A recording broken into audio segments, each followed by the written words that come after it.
Hey guys, we are back with episode 2 of the Painting Kit Table podcast.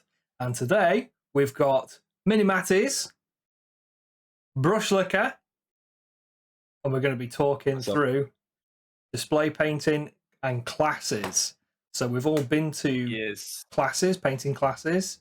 We've all learnt from some masters, really, and we've come away and we were hoping to tell you all about our experiences and hopefully encourage you all to get on that train.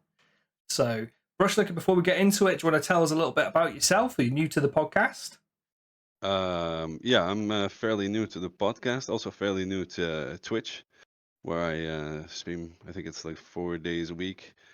Joined in, I think it was October, and that came forth from doing stuff like commission painting and painting up armies for people.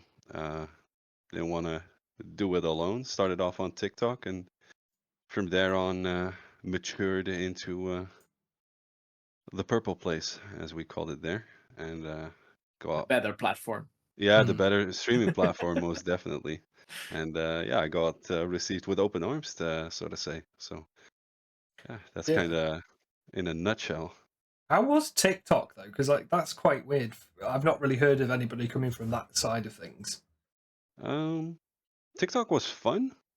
It was very easy to access. All I had was a tripod monopod idea with the phone just sat in front of me, and I could paint while looking over my phone, and I could read chat by looking down at my phone, which worked perfectly. Did it up until October, and then when they started rolling out stuff like TikTok Shop, and I think they made an algorithm change somewhere in September or August, which really killed it. I think within half a year, I had gotten to 7,500 followers on TikTok, averaged about 60 viewers a stream. And I did that back then, 4 hours a day, 5 days a week. Wow. So you committed hard to that then? I was without a job and I needed something to do. Otherwise, I would have been hanging out on the streets dealing drugs. So choices were made. Now I was swinging sprues on the web, have more reach, bigger market. But yeah, it grew quite hard. But then one of the mods, Maddie, actually told me to switch to Twitch earlier on that year already. Right. But decided to make the jump after the algorithm change happened. I went from like 60 viewers one day after the algorithm change to like 8 viewers. And even though I didn't do it for the views, I noticed that that trend kept going, where I wouldn't reach above 15 viewers. Very strange. So, yeah, very strange, very weird. But on the other end, I made the jump to Twitch and really started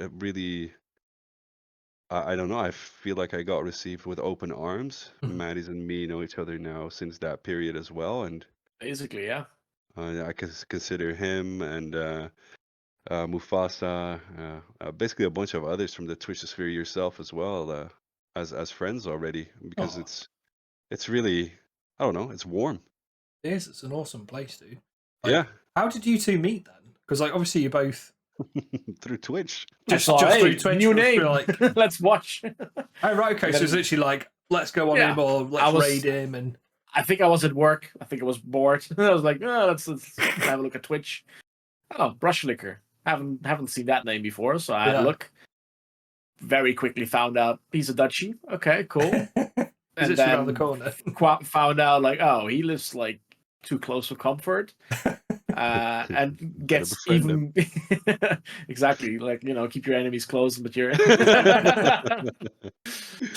I think it was 2 weeks till we met up as well at the little Warhammer Club Thursday evenings that you got going on already. Learning Age of Sigmar and stuff like that. So yeah, we're actually really close to each other then.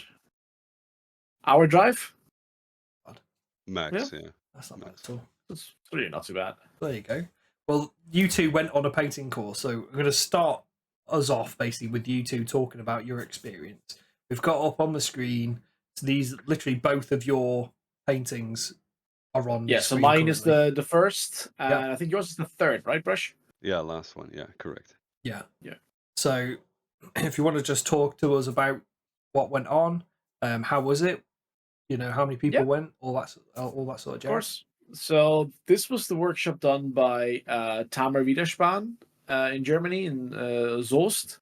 Okay. That we went to. It was end of November, I think last weekend of November. Very last minute decision for me to actually go. I think I decided on the Tuesday or the Wednesday before. I literally messaged Tamer on Instagram like, hey, your course this weekend, do you still have the free slot? And he's like, yeah, still have one free. I'm like, cool, I'm taking it, I'll just go. And then Brush already offered beforehand, like, oh, you can drive with me, we can go together, and that kind of stuff. So I fixed the hotel for myself and we went.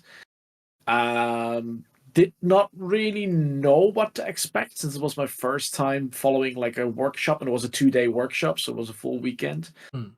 So I didn't really know what to expect from it and what to gain from it. But obviously, Tamer is like insanely good and known for his NMM, which is a technique I also love using on most of my pieces. So I knew I would get something out of it at least. And yeah, so we all had that bus. There was a group of 10 of us. Tamer also had an assistant, David, with him, and another friend of his that they also like run the Patreon that he has together. Sasha, on Instagram known as Lord Shader to some people maybe, which both are also insane painters. And yeah, here you can see, for instance, that's basically the group that we were with, all sitting there, all painting.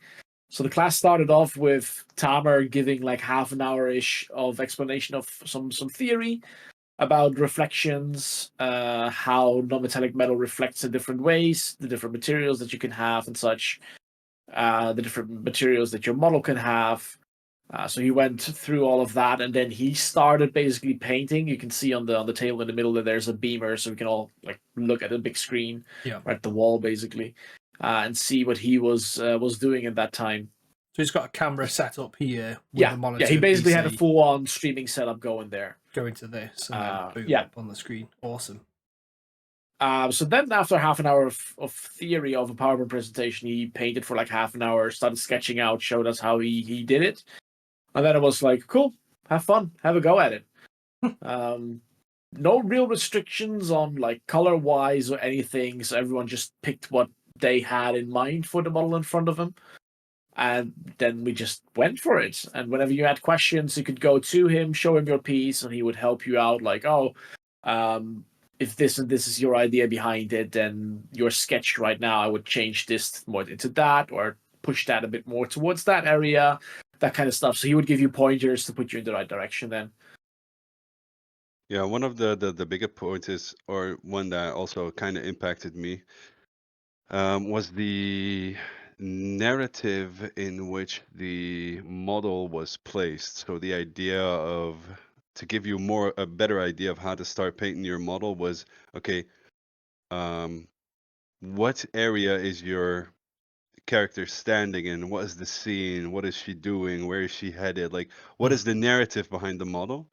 And I believe that is also why a lot of us had like different spots of lighting, for example, on the metallics. Yeah. That really helped me think of, okay, on my own model, for example, how many reflections do I have? So the idea was, okay, in my head, she was getting out, like out from an elevator or like a staircase type of deal into a garage, red armor, and then think about, okay, how would the lights fall if there was like multiple spotlights on the top of the garage, for example. And with that explanation, it was easier for them, for Tamer, for example, to guide you through the process. Like, okay, but if there would be a light over here, then the reflection on this end should be on like the corner with a slight dark spot, for example. But that was I think the only restriction that we really had was basically, I don't think there even was a restriction. He basically guided you through the steps, and like we were free to pick colors. Thought it was a great idea to start off with red NMM as well. So, but that's also the reason why you see so many different color sets. Yeah. And if something didn't work or something should be done differently, then it would be like, okay, you've got blue here, maybe do something warm on this end. And it was a really like a freewheel type of deal. Go do your thing. Yeah, I don't think there was really a restriction, but it was like an advice given by Yeah, him. yeah. Like once you're done with your sketching in your highlights, like come by, let's have a look together if they are in the right position, and then you can move on. I think that was like the only advice that he gave us. But other than that, you were just like free to roam and do whatever you wanted to at that point. So looking at yours brush there, you can definitely see like multiple light sources like angling outwards from the center coming in. You've got loads of different reflection points. There's 3 coming off the helmet. I've only started believing in the like non-metallic metal of the on the model after the workshop was done. It was a genuine like emotional roller coaster for me because I went against my own advice of picking the colors that Tamer would pick at that moment. So basically, he started off with grayscale. Okay. And when we got the models and we got talked through the theory and he did his own example, somebody asked like, are we free to pick any colors that we want? And my mind immediately went to red because I'm a very passionate, like, I don't know, red does something for me. So I thought I'd do red, and I think by the end of day 1, when I was in my bed, I think it was me, Horde Mimic, Noxe, and MiniMatties that went together. Yeah. Me and Noxe were sleeping in one room, and I lay there, and I can still feel the dread, like at the top of my throat, still going like, I'm gonna need to start over, man. I'm not gonna get anything finished. I'm not feeling confident about this. But then the next morning, I think we were sitting at breakfast, and I was like, I need to finish it. I think it's like that little like threshold or barrier or ceiling that any painter, regardless of what you do, you have to like push through it and trust the process.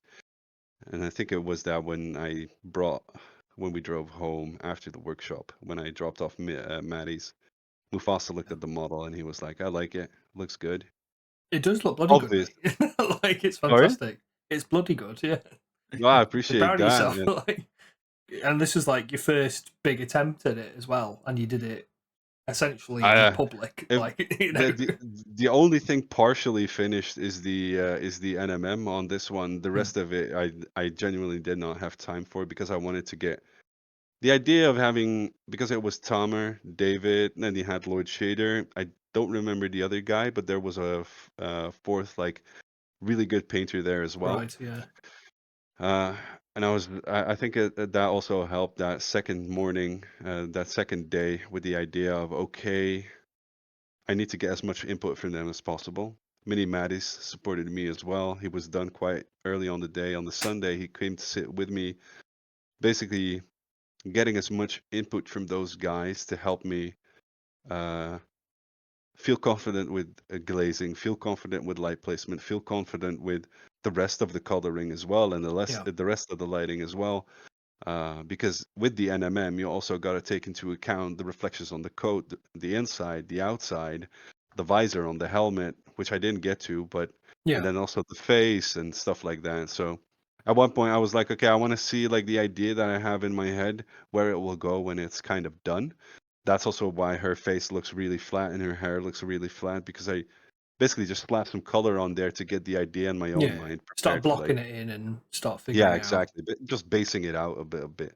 Yeah. Which I think was at some point also one of the tips from Tamer. Like if you're not sure where your piece is going, just base code everything else so you can see if it harmonizes with your idea. Yeah. That was a theme that I covered as well. I'll go more into that later, but I mean, you managed to get a lot done, Matties. I went speed, yeah. I'm like looking at this. I'm like, did you finish this at home? But no, he went ham. No, those are the pictures from the workshop. From the workshop, I kind of went ham, and I think I was like in luck that obviously NMM for me wasn't my first time. Yes, yeah. Like it was for a couple of people there. So I managed to use the input from Tamer and translate it into my own ways of doing NMM quite quick, which just helps me in like the blends and the placements and such. But obviously, display painting is what I'm usually doing all the time. Yeah. So getting the speed down for the other parts, especially, was I went fast. if you ain't first, you're last. Well, yes, I still spent like 10 and 12 hours afterwards to finishing the actual bust. Was there a bit of competitiveness while you were there? Because you were for around me, no, I people. didn't feel like that. No, I didn't feel like that at all. Because I also like once I got these pictures in after the workshop, other than the few pieces which I've seen, which were those two on screen, and the one from Horde Mimic and the one from Noxit. Which one's which from? Are they on this page? The one in the middle here is the one that I've seen, because that one is from Noxit, and then on the last page, the one at the top. This is Horde. Because I helped. Yeah, that's Horde Mimic. Because I helped out Horde a couple of times as well with some tips, bits and bobs. Yeah. Other than that, I've seen the one below Horde as well, because that was my other neighbor, the pink one. The pink one, yeah. So you're right next to these people, and you were just helping out. Yeah, Horde always came over. The pink one was basically my neighbor. Brush, you sat across from me. You sat next to Noxit. And on the first page, the one in the middle, the page with mine and with Brush is the one in the middle. That one's Lizzie's. Yeah, she sat on the left side of me. Okay. They're all amazing, and they are. But there were like the others, like the one from David, and the one from the other 2 people or 3 people, I haven't seen as much. Yeah. Basically, once I've got these pictures, was the first time that I've actually seen them. Okay. Like proper how they looked at the end. So there was no form of like competitiveness or anything going on for me at that point. But it was really just like a push for myself, and Tamer, and especially the other 2 as well, helped a lot with that. So here we're, for instance, looking at like taking the pictures, but also looking at the models on camera, and okay, so what can you do? What can you improve? What do you think of it? How do you like it?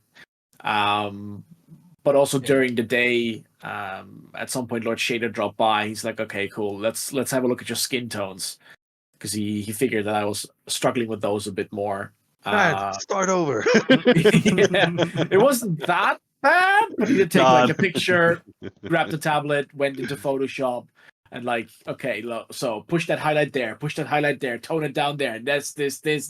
I like the whole like anatomy lesson all of a sudden about how to paint a face. Came on top of all of that, whereas Tamer focused more on the broader bust in its own. Okay. It looks like you've got a lot of time to sit down and just get on with it. Yeah, so we started at 9 o'clock and we finished between 5 and 6. Right. First day. Yeah. The first day. The second day we finished, I think, around 4:30ish. Yeah. Earlier. And Tamer already said, like, you will probably want to finish around 4 o'clock, even on the first day, up until he found out that 3 of us were used to streaming, painting, and painting for like 4 to 5 hours every time we sit down. Yeah. He's like, oh, my ass is used to this. We're like, yes, we are. I don't need to stretch. Exactly. The first day, I think the first day they actually left before everybody else did, if I remember correctly. They did. I think we were the last ones leaving. Yeah.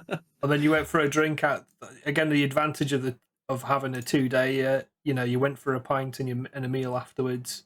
Yes. You got to talk about it all. And I think this picture really, well, maybe not this picture particularly, but the whole setting that we just had was very nice and friendly and cozy. I think this picture shows it even better. It was just like you're going out for a weekend with friends. Yeah. Because it was literally just good fun all the time. Yeah. Gonna crop these pictures for thumbnails later. Yeah, go for it. It's like cut this picture and brush out this one. Obviously, man. But I do think, like what Maddie says, it felt more like I didn't know what to expect either, because I jumped onto the opportunity due to one of my TikTok streamer buddies who visited Tamer before that. Right. Zarnian, and he was gonna go for a second time, and I didn't fully understand like why in God's name, because I think in total we paid like 400 to 500 euros for the entirety of the weekend, like including meals, hotels, travel and whatnot. Yeah. And after that weekend, on the Sunday trip back, it basically felt like we had visited some old friends in Germany that had invited some of their network of really good painters that were helping them out. And like 250 euros for a workshop is a lot of money, but for a Tamer workshop, honestly, I think it's perfect. Considering that he also doesn't ask you to bring a lot compared to other workshops. Just your brushes. Just brushes, not paints? Not even, no. He has everything Vallejo, Skill 75, and AK at hand. Right. He has lights for everyone. He has spare wet pellets if you need them. Yeah. So it's literally all you really need to bring is your brushes. Okay. Most of us brought brushes and wet pellets. But yeah, he had everything else. Yeah, the advice that he gave was bring your own brush and wet palette so you have the tools that you're familiar with and that you can like work with during that weekend. But I, for example, brought a really tiny one, wet palette, and I asked him like, can I borrow a wet palette? He was like, sure. So it was a new one, still in box. So he was like, sure, yeah, use it. Just make sure that it's clean when you're done. And that's awesome. Yeah, it's really it was really a careless weekend. Lunch was arranged. We went for dinner together, which was a lot of fun. And I mean, if it wasn't for Nox it snore like a sailor, if it wasn't for that, I think the first night we would have stayed there until like the wee morning hours because it was really like friendly, cozy. Yeah. Like there was no like coming back to your competition question. I think everybody was really had the room to struggle with themselves because nobody was there. I didn't have the feeling that anybody was competing with somebody else. Everybody was there to like get better at painting and help each other get just further. Good, happy vibes. Yeah, and a lot of like vulnerability as well. I mean, we complimented Tamer, and Tamer was like, "You can do this as well. It's not something like very special." And Lord Shader, Sasha was struggling with some Tau NMM that he was working on. Yeah, he really went through something, and you could you could hear him sigh every so often. Sunday really was loudly. so painful for him.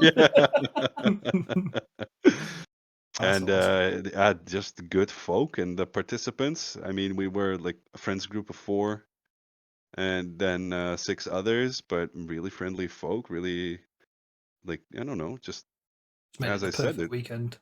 Yeah, could recommend it to any and everybody.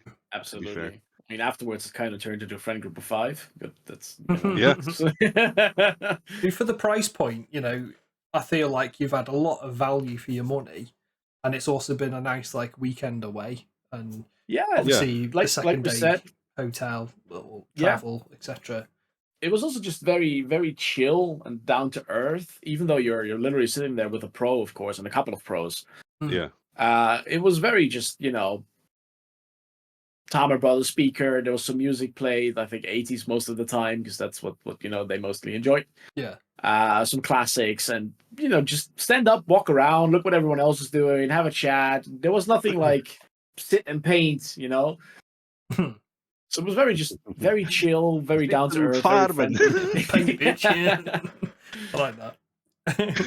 I mean, I'll contrast it with my experience as well because this is the first time I went on a course as well, and it was for my birthday in September. Yeah.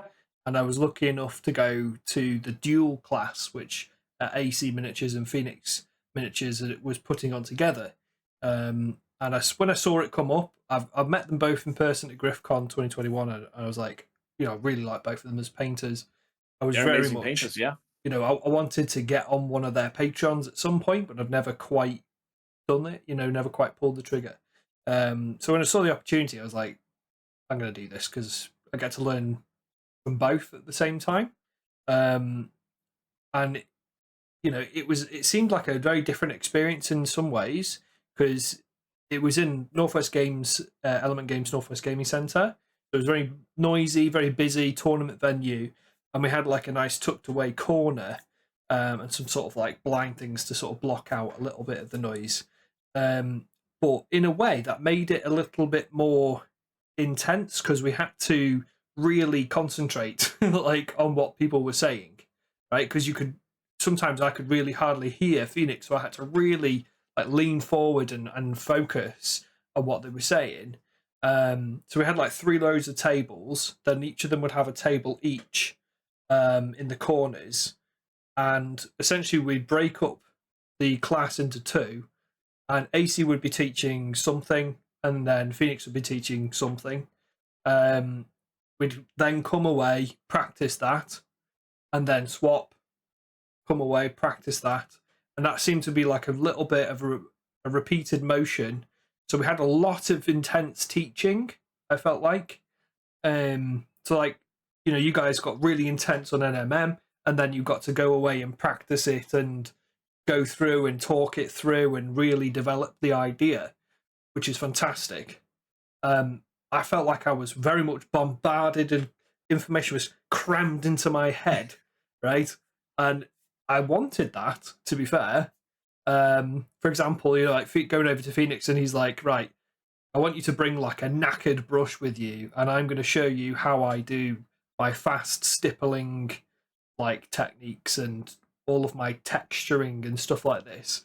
And like it was a very funny experience because he's just like, everyone's like, because the way he sort of slaps the paint on and throws things down, and he's quite like visceral, which I quite enjoyed. And then AC is like the opposite of him in many ways. He's very like gentle, lots and lots of very smooth glazes and things like this. So yeah, I can see that I would really enjoy going to that class that you guys went on as well because of that deep dive, really getting to know everything, really getting to know the topic.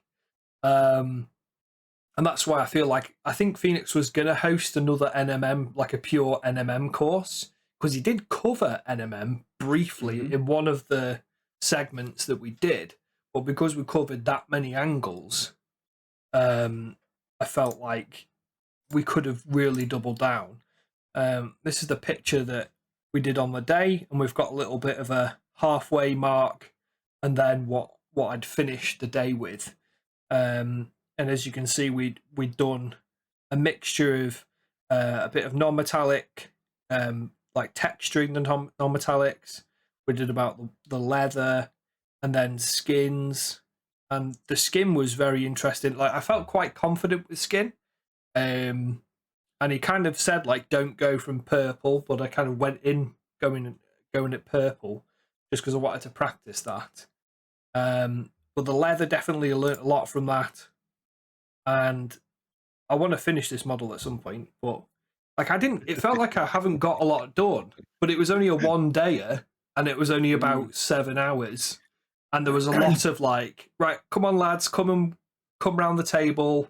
We're going to show you how to do this, then go away and paint. And then, you know, so we weren't sat down painting for very long, but you did get a lot of time to sit and go over it. It was a strange balance, but I came away and my head just felt full. Yeah, it sounds like a very useful but tiring day. Like the way this was set up is great for one day, but 2 days of that in a row, you'll be dead. Yeah. I couldn't hack it. Foie gras the information. But the question I have is, has your painting changed after that day? Yes. Like the glazing, I kind of know how to glaze before I went to the class, and I kind of knew how to do a few things, but I learned stuff from AC, like on how to make mistakes and fix the mistakes, and that was something that was covered. For example, when AC's been talking, if you watch one of his streams, you know, if he makes a slip or something happens, sometimes just redos the whole bit, right? But he did show a couple of ways of just tidying it up and amending, you know, any issues that might happen. But, you know, also reinforcing to take the time when you're doing that technique to let the layers dry, which is something in the past I've not done. I've like rushed through stuff and it's caused issues. But I really learned a lot from the Phoenix angle as well, because like I feel like I can be quite a slow painter, unless I've gone like, right, I'm speed painting this because it's like an army commission or whatever that I've just been wanting to crank out, right? And I use airbrushes, I use different techniques to get that done quick.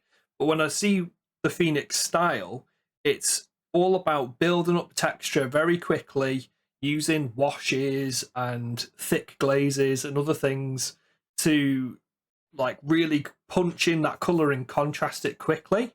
But the the actual texture inside of it, like I hadn't even thought of how he's done it, because I've tried it before, but he basically told me to get like a knackered brush and just go at it, and then get a very small thin brush and just waggle things around. Don't go like dotting, just proper, just waggle it around, be very loose, make it look as natural as possible, and that's the way to get a very natural looking effect. And I've tried since then, I've tried to really push that and practice that, because one of the dangers I thought I would have is I'm not going to be able to practice what I'd learned. And it, like, I came away, because I sometimes don't get that much opportunity to paint at home. Like I run another business as well, so it's life gets in the way and whatnot. So that's why I love my streams, and I love like the dedicated time I do get to paint. So I thought that I might end up having like a break and then not remembering anything, but I decided to like paint a bit more. Like with my Tomb Kings, I've gone, right, I'm going to try and do a Phoenix Miniatures style. So I've gone very much like texture and like weathering as much as I can, without using enamels, without using, just really try and push that technique. The other thing that has really opened my eyes was the sketching, and looks like you guys got that covered in your class as well. Yep. And that was like the first thing that was covered for us. And so AC showed us how he sketches, and Phoenix showed us how he sketches. And basically the lesson was, it's completely personal. AC will go really far on the sketching and take his time, really plot it out. And Phoenix will literally slap on 2 paints, but show exactly where he wants the highlights. And it's quite amazing to watch him. He's like the fastest painter alive. Like, without using an airbrush or anything, he's just like, bah, bah, bah, bah, bah, and it's like, fuck's sake, that looks really good, So that was really fascinating, and I really want to try and do that more, and just remember to do it, because the other thing is with the colours as well. When you, like what you've done in yours, Brush, where you were like, okay, I'm gonna block in the hair and look at the skin tone, and they were saying just put in those colours, input the colours, and then look at the values. Does your idea, your plan, actually work? Because you might end up doing all that work on that red, and then starting on all these other colours that you want to use, and then just clashing or just not quite working. Yep. And that was something that I've struggled with in the past, is kind of like visualizing what colours to use on a piece. Because like you might be doubling down on like red, like you said, really, really thinking about how to use that red.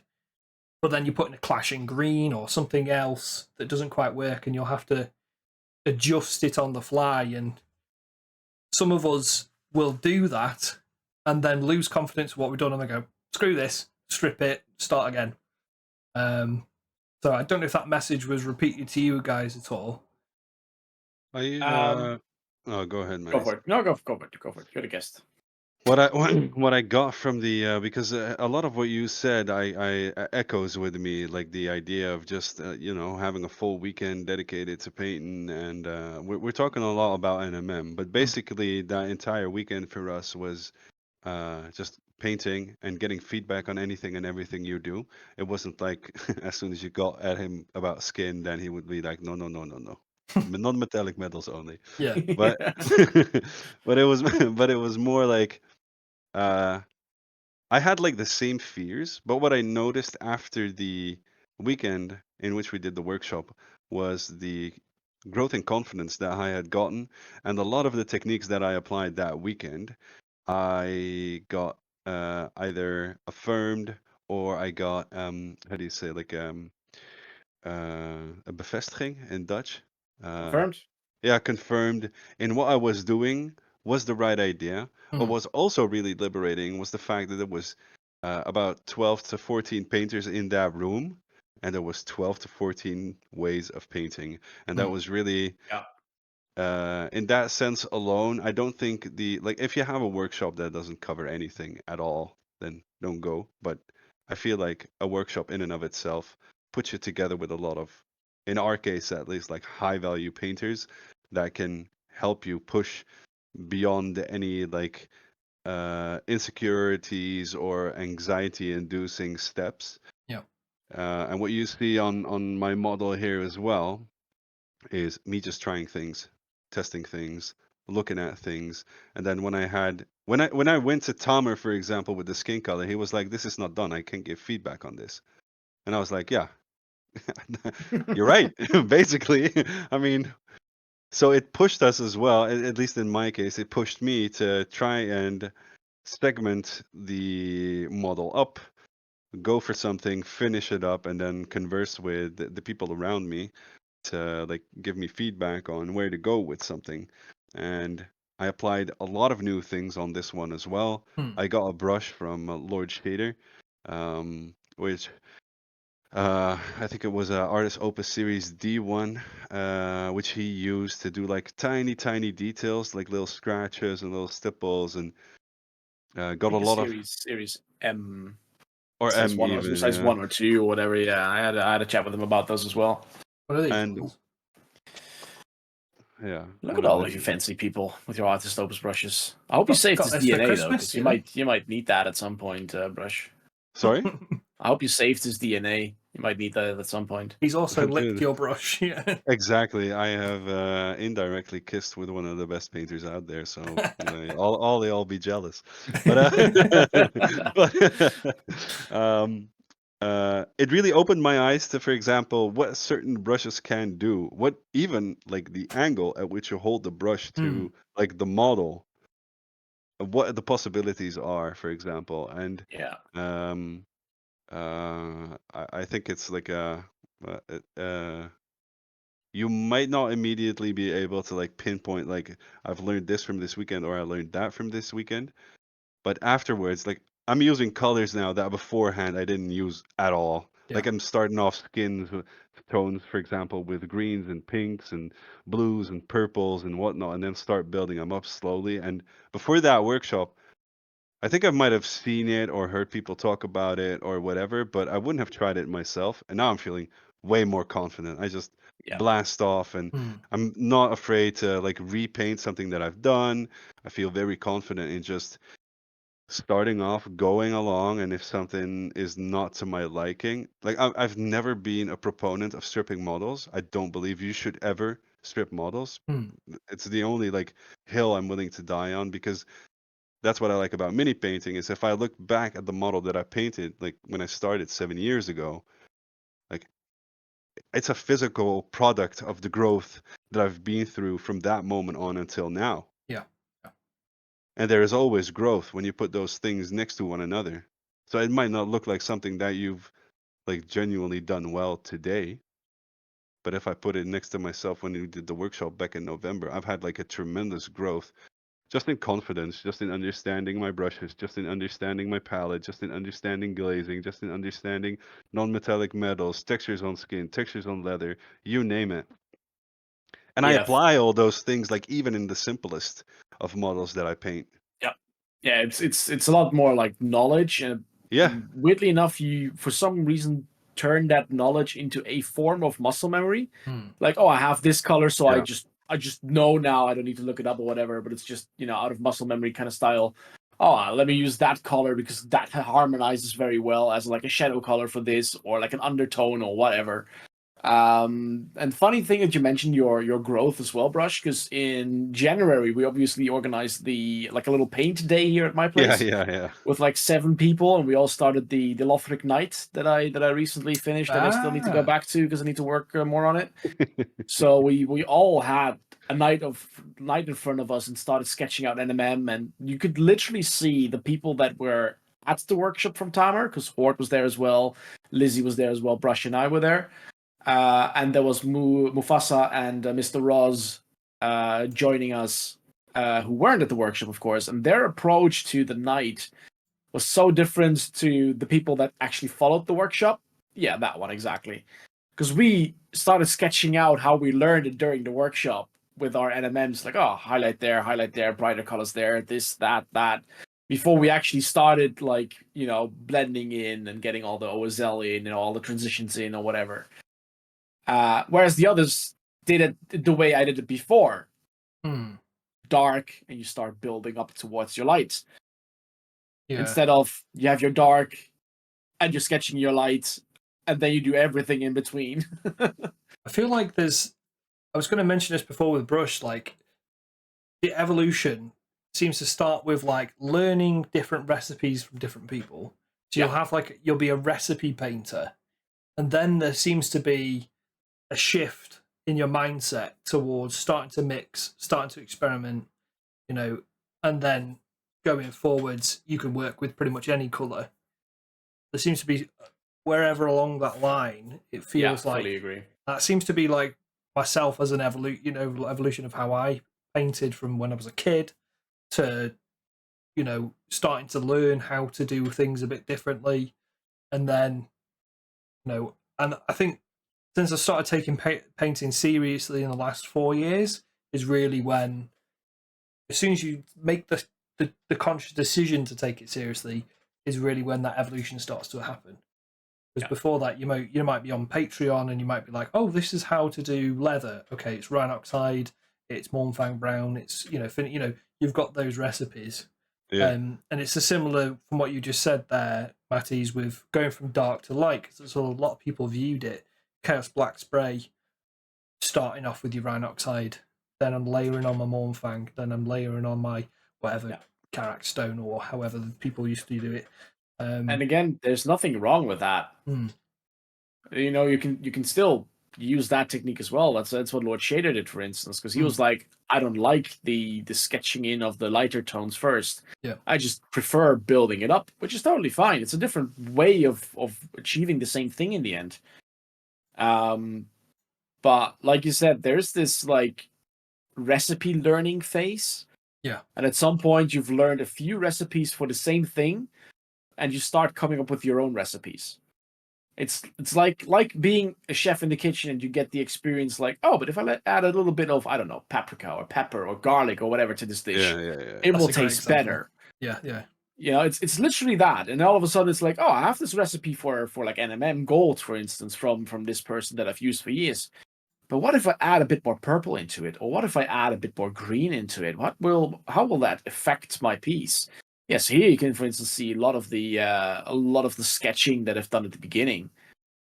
I thought I'd show this just because you can see clearly. Yeah, this is from the whips. So we do weekly whips, and Matties has basically shown us the whole progression. So it's a great example.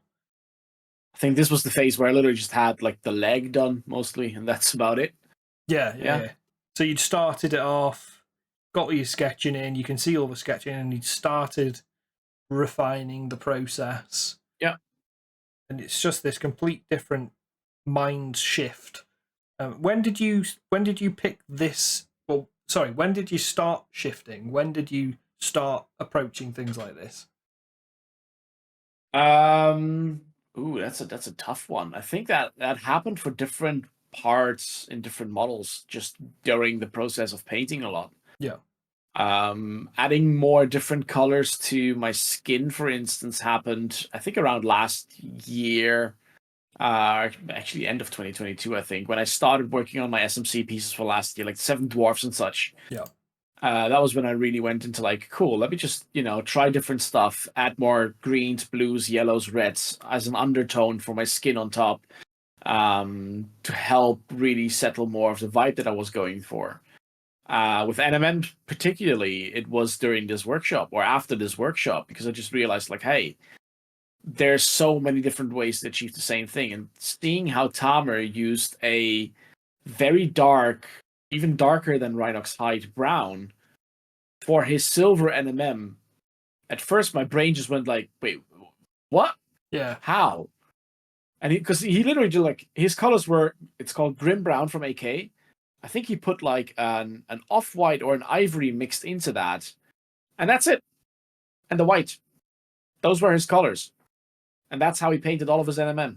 It's metallic silver, like metal NMM. I was like, what is behind this? How is this working? Yeah. Because it was brown, and at some point, because of the way he painted and sketched it in, it turned gray in my head, and I was like, okay, I need to start experimenting. So the metallic parts you see here, there's so much brown in there as well. If you would have picked like a color picker from paint, and you would go into any of the shadows, most of it would be that grim brown dark color. Yeah, especially in the OSL area, but also in the not OSL parts, actually. Also in those parts up there, that shadow you see is brown. Yeah. At some point, I started mixing in like a very dark grayish blue, like a dark sea blue or an abyssal blue, into the brown, and that mixture, once you hit it with a white or an ivory, is actually a gray tone, but it has that nice bluish brownish tone in there, which for me right now, for instance, that's my formula for my metallic NMM. It's that grim brown abyssal blue with an ivory. That's and then the more ivory you mix in, the brighter you get until you hit a white instead of an ivory. And then you eventually get to where we are here. I'm just trying to zoom it in. If you can find the zoom spot. Yeah. And then obviously, like, you start glazing in some different tones. There's a dark sea blue glaze to reach the bluer spots near my highlights. There's the more browns and the oranges and the yellows, of course, for the OSL reflections of the candles and that kind of stuff. Yeah. But the basics are literally just those three colors for the kneecap is a great whole example. NMM shenanigans. Yeah. You can see the blues, you can see the browns, everything. And what I also noticed from like doing stuff like this, also the weekend with the guys, is that a lot of the lessons that you pick up from like learning NMM is applicable to anything else. Yeah. So when you're doing hair, for example, that's basically like a really long-winded shape of non-metallic metal. Yeah. And then cloth doesn't reflect as much, so it's softer transitions and stuff like that. So you can see it really nicely on the pink one over there. Like basically that's NMM on the first part of the hair. Yeah. Yep. The reflection is in. And getting like the I feel like a lot and also coming back to what Mattis explained about the growth that he had with Tamer and the growth that you feel that everybody needs to push through. I feel like and this might be a hot take, but I don't think this is any different from being a student of a chef or being a student of a carpenter or being a student of the Not at all. I feel like, and that's also what I enjoyed about the workshop, is Tamer basically told us to grab our bow and arrow, shoot the arrows, and then when we started practicing, he could tell us like, okay, you need to thin your paints more. Okay, you need to do this, you need to do that. It was basically very on a personal level, explaining to us to each and every one of us, like, okay, maybe you should watch this a little bit more. Maybe you should keep in mind this a little bit more. And then Sasha would go around as well, and David would go around as well. And they had their own ways of doing it. And I feel like gathering that knowledge, experimenting with that knowledge, trying your own things, fucking up, growing, and stuff like that.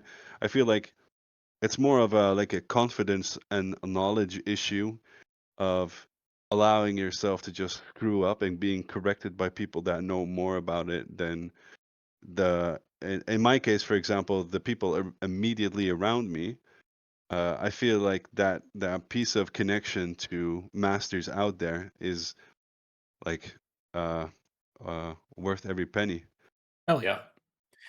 Yeah, because like I also, for instance, did a one-on-one coaching session with Arnau Lazaro. So if we're talking pros, that's like multiple golden demons or whatnot he has on his name. Yeah. So he was in the Netherlands for a week and he offered some coaching lessons. So he actually dropped by my place and we sat here for a full day of painting.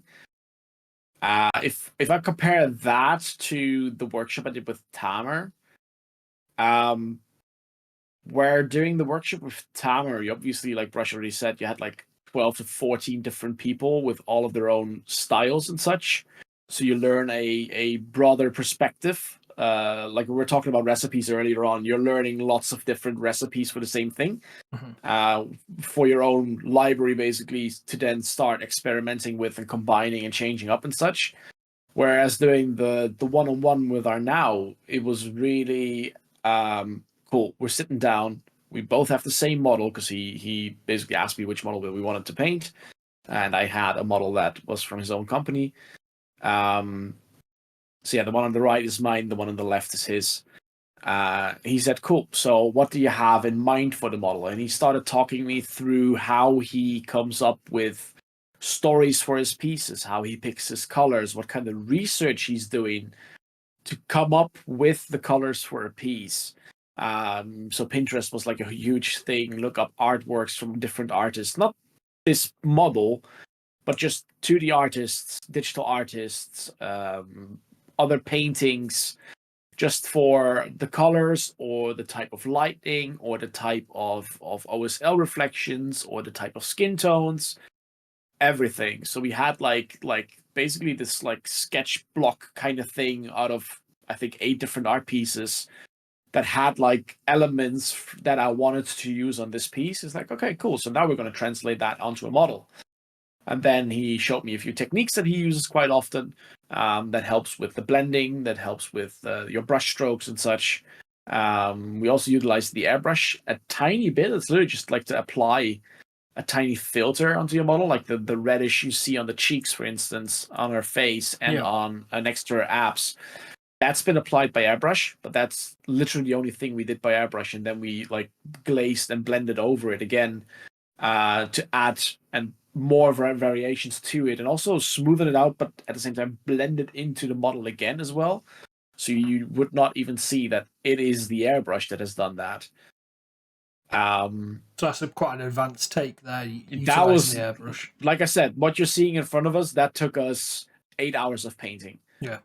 So it was the face, the belly area, and when we started on the trousers, the leathers. So he talked me through how he's doing his leathers there, and then he just quickly sketched out some NMM on the breastplate for me later on. To like, cool, I would do it like this, roughly here, my reflections. You know how to do NMM, you can do that later on. Which, as you can see, I still need to do. But hey, do you not touch this since? No, actually, I haven't. No, okay. It's still here on my desk as it is since that day. Because I was having other models in front of me at that time that I needed to finish. Some commissions going on. The night, then of course, that I really wanted to do, and I also started before this, actually, the night. So yeah, that is still one that I need to pick back up and go for. But this, compared to the Tamer workshop, obviously this is really a deep dive, probably like you had with Phoenix and AC.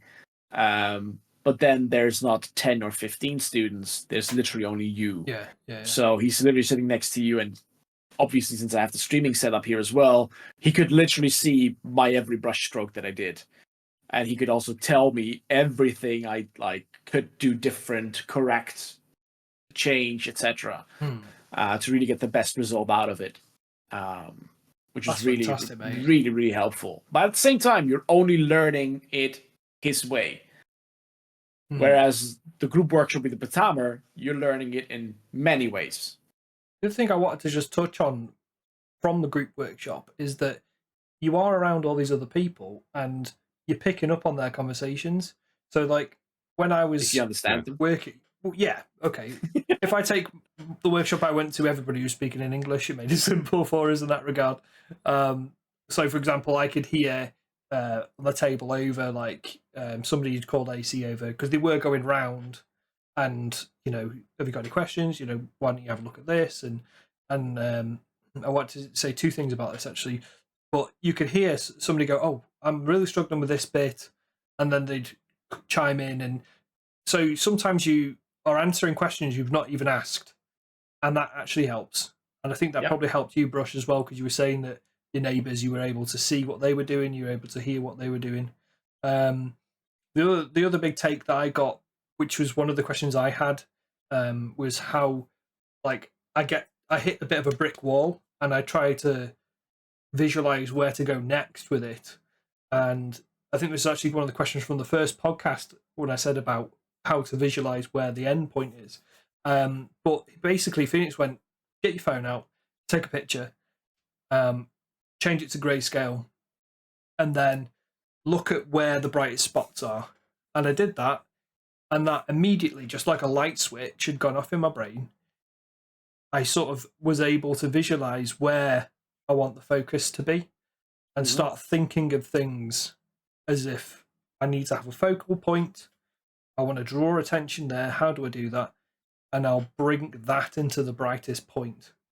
And I'll just quickly jump into that miniature because with this, if this is before that question was landed, probably around here. And then I really pushed the skin tone on the top. And then I started pushing the blue here. Yeah. So that those two angles for me, that was a big take, because before that, I think the brightest point was here. Your eyes are always drawn to this shoulder, and then having the eyes here instead. You know, if I'm comparing your like two pictures that you have here, for instance, especially on the last one, the last whip, my attention instantly goes towards the face. Now, obviously, it's a face, so our brain tells us it's a face, so that's where you need to look. My eyes are up here, that kind of stuff. Yeah. But at the same time, the paint job also does that now. Yeah. It does. Like you said, the shoulders, both of the shoulders, the upper part of the chest area, and especially the face are your focal points. So everything draws towards that area. Which is really, really nice. And that was a shift within probably about an hour to 2 hour period after that light switch had gone on in my head. Did anybody have a similar sort of light bulb moment in your classes? I'll throw it a brush first. I had one during the one-on-one with our now. Right. Especially when we were painting the face from the lady. Okay. Because he was constantly grabbing a book called Anatomy for Sculptors that talks a lot about the underlying muscles in your face. And how everything is basically in different shapes, how all the muscles are shaped, and in what direction the muscles are pointing, basically, in the way they are shaped. So he at the beginning told me, like, everything is basically a different plateau, and as soon as a plateau is pointing upwards towards your light source, it needs highlight. It should be your highlight color. Right. So then we obviously zoomed in onto the face, and whenever a muscle was pointing upwards, a part of the muscle, like the eyelids, the under eyelids, the muscle that goes underneath your eye towards your nose here, whenever a muscle was pointing upwards as well towards your light source, it needs a highlight. And that for me was like the point, like, where it really clicked, and I went like, oh, okay, so that's how I need to approach it. It's not just my highlight reflects here, and I'm like for instance, I did on the bust. You see the highlight is basically like a broad line here, and then obviously like I highlight the nose and like I highlight in the normal way, but I'm not really using the anatomy that is underneath our skin. Whereas after what I talked with our now through, or he talked me through actually, I really realized, okay, so there's more knowledge and research that I need to do to really get to know where my highlights should be on a certain piece, especially when we're looking at faces, for instance. I think I can see what you're saying directly here. So if you just quickly look at this image, you've got Matties on the right here. So you've gone top right, or our top right, brightness, cheekbone brightness, eyelid brightness. Then you look at our nows, and you've got this section here between that bit there. Yeah. As a very bright spot. Because it's picking that light up because of the angle of the face. Like, that's incredible. Yeah, you can also see it. That's actually what we both did when it goes underneath the cheekbone, alongside towards your lip, basically. And then she had these tiny, tiny dents there because she's obviously slightly smiling. Yeah. But that catches a highlight again. It's really like the nitpicky, tiniest details. That's how deep a one-on-one coaching with a pro like him goes. You went down a rabbit hole, lads. And like I said, my brain was fried after 8 hours with that guy. You know, it was amazing, but I was dead. What about you, Brush? What about your come away? What was your big light bulb moment? Basically the first moment, I've heard about sketching and people talking about sketching, but you know, I'd like that beforehand, I was like, I don't need that. I have an idea of what I want. Why the fuck would I start sketching?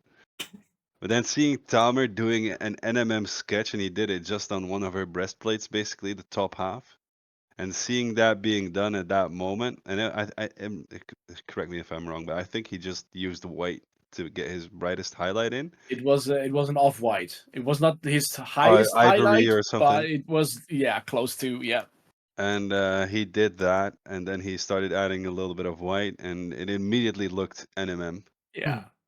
At least to me, and that was when I was like, okay, that sketching, maybe it is actually something that I need to start doing. Yep. And then during that weekend as well, it was the idea of basically correcting anything that you have done wrong. Like I already am a true believer of trust the process. Like the model will only come together at the final, like when you're already 95% in. Yeah. And then those final few strokes will bring a model together. It basically confirmed that for me, that I think the more you doubt yourself, you just got to push beyond that boundary because you're almost there. It's just the fear that's holding you back from actually like applying those final few touches that you know about, but you're not confident in doing. That was really helpful to me. And then afterwards, like after the workshop, basically like trying stuff out myself, experimenting with things I learned it that weekend. Like a lot of it was basically like a long-term domino effect. Basically, whenever I touched the model and tried like tiny things, like also like with the eyes, I heard him tell somebody like, have a good look at eyes on pictures, and it's never the way we normally paint them. Right. So pupils, for example, and the irises of eyes are really, really big compared to our eyes.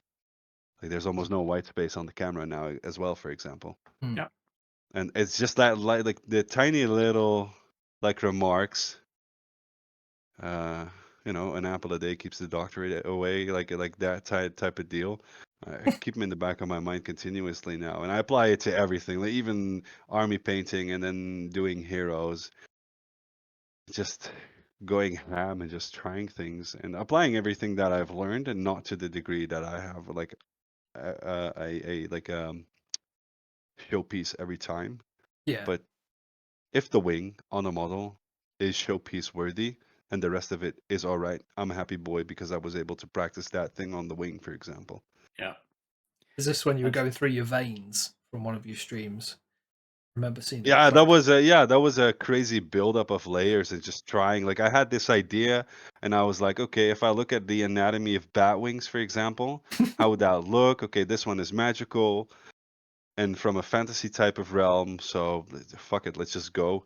And I think it's a crazy amount of layers for just an army piece on the wings, but it does look good, and I'm happy with how it looks. And you learned something from it, so it's worth it. But and that's the thing. That's the thing. It doesn't have to be perfect. I learned something. Like it has to be perfect when I start doing it on the skin for my competition piece for SMC. Yeah. Then it needs to be perfect in my eyes. But then after the competition has been done, I've probably learned so much again from painting this piece again. Like it's a process, and I honestly believe like there's no like for mini painters as well. There's no overnight success. Every mini painter out there has like a story of how they got as good as they are, and either within mini painting itself or they've done. Tamer, for example, used to paint teeth at a dentist and make them look as real as possible.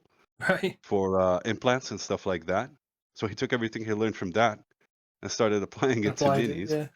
It is interesting how you have a tangent with people like photographers and things like there's a lot, a lot of skilled people in those realms. Particularly photographers are able to become very good miniature painters with little effort. Yeah, they usually are. Their knowledge about light and everything, that's what just really helps them. One thing that I want to mention though, going back to the sketching and the a model starts to look good when you're in the 95% finished kind of side that you mentioned, Brush. Yeah. I actually found out now that I started sketching in, especially my NMM, because usually when you do NMM and you build it up from dark to light, you know that, like, cool, for the first 80% of my NMM, it will look shit anyway. And once you start hitting those higher highlights and the edge highlights and such, you're like, oh, wait, I'm actually doing NMM here. Yes. Yeah. Because you do the sketching, yeah, the sketching phase already starts to look like actual NMM. Then, of course, you still need to do the blending. You need to add more midtones. You need to add other color variations and such, everything to it. But because of the sketching, you already know if you're on the right track for the NMM or not. And that really, really helped me out. Because I can already see right from the get-go, after half an hour or an hour sketching, depends on how precise I want to be with it. Cool, this works, or no, this works absolutely not. I need to, like, sketch again on this part. Instead of, let me spend 20 hours painting this to realize, oh, I started off wrong. I've actually got a much earlier picture here. Yeah, there you go. Is that the first one? It might be, yeah. Just so you guys can sort of see and visualize. I don't know. This must be the first one. Yeah, I think you, like, roughly sketched in here, and then you doubled down on the foot. Yeah, so I literally just started sketching everything, or most of it, not even everything. And then I focused on one leg, because I think that's also what I said during that day. Like, I won't finish anything but maybe this leg. Yes, yeah. And looking at it back now, it looks very different compared to the final piece. So no, the leg wasn't even done. I mean, I'm going to pull up a picture of the one, because I tried to paint this about probably nearly 3 years ago now, right? And I want to just bring this up and see, like, how, if I look at that now and see how I would have approached it completely different, because I did no sketching, right? And I've not visualized it. And I've just tried to work it out on the fly. And I got stuck. So I stopped painting this and I haven't touched it since because I got stuck with it. And I think if you do your sketching, I don't think I would have got stuck, because I would have been. Sorry to interrupt. Sorry, mate. Yeah, go ahead. Go ahead. But now that you have this piece, and with all the knowledge that you accumulated over the last 3 years, I bet you know where to start now in order to correct it and push it towards a style. I think so. Looking at it, like, I don't think you need to correct a lot. Most of it looks right. There's quite a lot of hours in, but on it, and I think I would change a few things. Like, I didn't really know how to do the lighting, and I had a couple of pictures up at the time, and the bit that I was most proud of was this bit here, the little shield, and then this bit here. But this bit was easier, because it was just like getting the underlighting under. But I put a bounce light in there, and I didn't even realize what it was until I'd done it. Right? So that's the brain from then to now. I think I at some point might pick this back up, but I hate the base. I really want to redo the base. Like, as soon as I looked at it, I hated the base. Yeah, but you know where to bring it now. You know what's wrong about it. You can. And I think that is profit in and of itself. That's why I also do not believe in, like, stripping stuff or throwing away stuff. I feel like looking at it now, the Tom from like 3 years ago tried something, probably got stuck with it, not feeling confident enough, and now you have the confidence to at least, like, point out the things that are wrong or you'd want to do different. Let's just put it that way. And I think that growth is tremendously important for a mini painter. Just like growth by itself. Like, Well, you don't have to finish every piece that you work on. Like, if you get stuck on a model and it kills your joy to paint, then fucking stop painting it and pick up something that you will enjoy painting. Yeah. Because just like now, it might be 3 years from now, it might be 4 years, 5, 6, 7, 8, 10.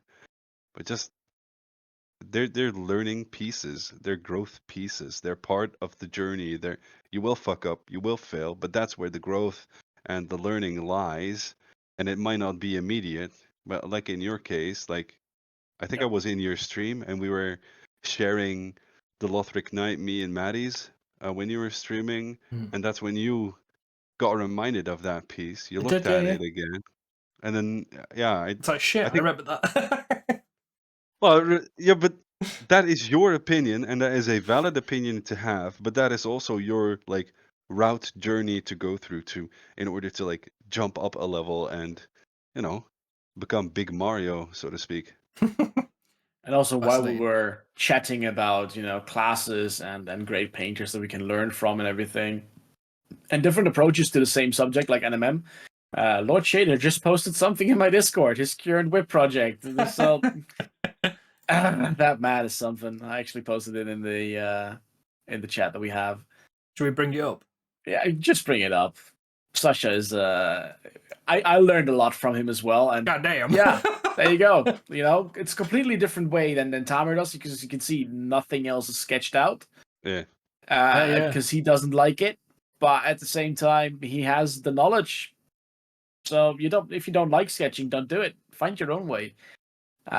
For us, or for me at least, it helps. For others, it might not. But yeah. I think getting all the lighting in the correct places and visualizing that lighting is a completely different thing. And obviously, this chap might be able to. Obviously, he's got the experience, but he might have a reference picture that he might be working from with that lighting. He might have took a picture and loaded it in a Photoshop and sketched in there. Yeah, that's a good idea as well. We don't know, but that's also what many people do. Yeah. Paint it digitally first, blocking your colors, sketch whatever, see how it works, and then translate it to a model for later on. I want to jump in on that as well, and tackle something that a lot of people like say. Like in general, there's no like cheating in hobby painting. Like overall, people tend to like discuss that as well. That was also like a domino that fell over for me. Was people use any and all crutches in order to improve their painting. So the picture example. The reason we learned a lot during that workshop by Tamer, for example, was that he was showing our pieces 2D, so on camera on the screen for everybody to watch. Then he'd give feedback. And that, in my eyes, is the same as taking a picture of your model, paint again, and then look if the result, like if you look from this angle, does the NMM like fall correctly? Take a picture again, and then using that as like a crutch. Like I was painting my SMC piece, I took a few pictures from every angle, and then I started painting this, like sketching out the skin and the highlights on the skin in order to understand like, okay, if there is multiple lights, then it would bounce on this way, and it's basically just like genuine lights on a primed underpiece. And a lot of painters know with the book on anatomy, for example, it's scaffolding in order to build the house that you're working on at that point. And I think within miniature painting as well, if your blending is shit, get an airbrush, use an airbrush.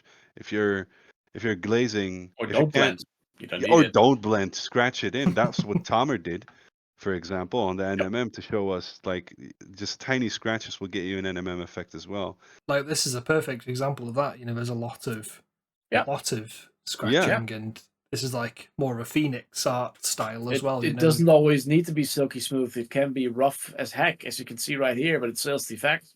It works. Oh hell yeah! It's very natural, isn't it? It looks very natural. Yeah. I do quite like that. I that as a style is something I do like personally.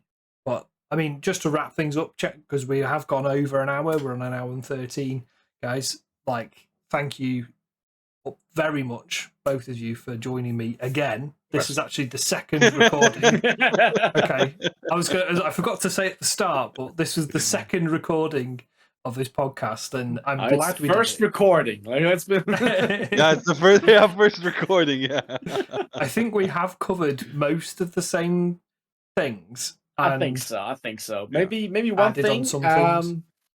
Upcoming workshops. Does anyone have anything planned? Tom? Personally, I would like to try and go to something at SMC because I'm aiming to come down to that to join you guys. I'm gonna have to follow up on that and do some research because I haven't got a ticket yet and stuff like this. Soon. Okay, so you need to get that ready.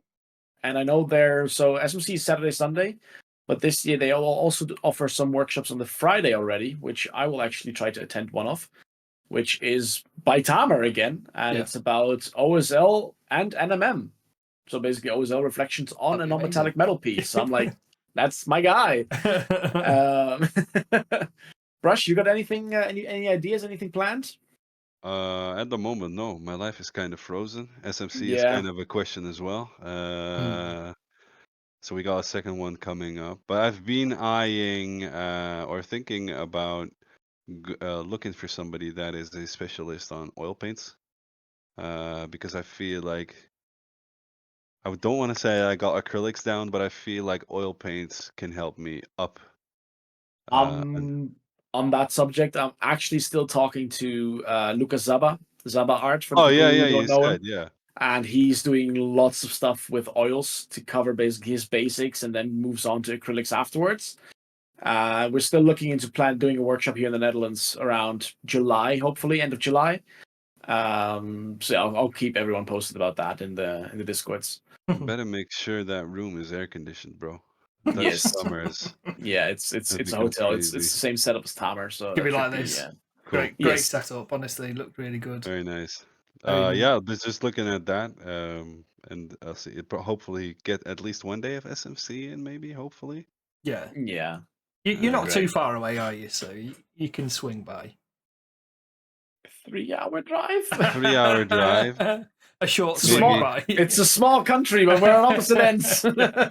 Yeah. The issue is the due date for our second one is the 10th of October, which falls right between GD and SMC. Before, yeah. Which is horrendous.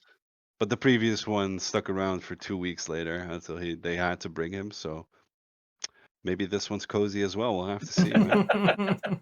You got to play it by ear with these things. Like, I went on a stag do when my wife was potentially going to go, and that was a bit of a worrying one for me. But and imagine, man. She was like, "Go enjoy yourself, have a great time, drink, don't not drink." But I was like, in the back of my head, I was like, "It's going to happen, isn't it? It's going to happen." Luckily, it didn't. But we had another week before it did. But I got off lightly there. And on that note, I think we'll wrap things up and just say thank you to you both again.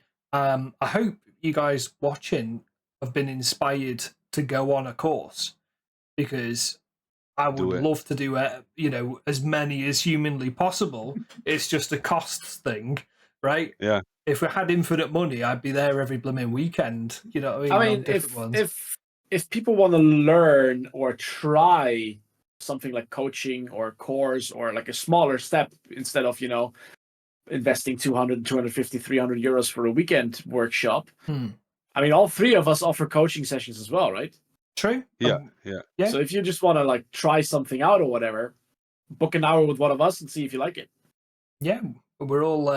That's it. We all offer it. I completely forgot to say that. Yeah, we all offer it, and I think I see it as we've all gone away and learned as much as we can, and in a sense, we're condensing all of that knowledge into a class.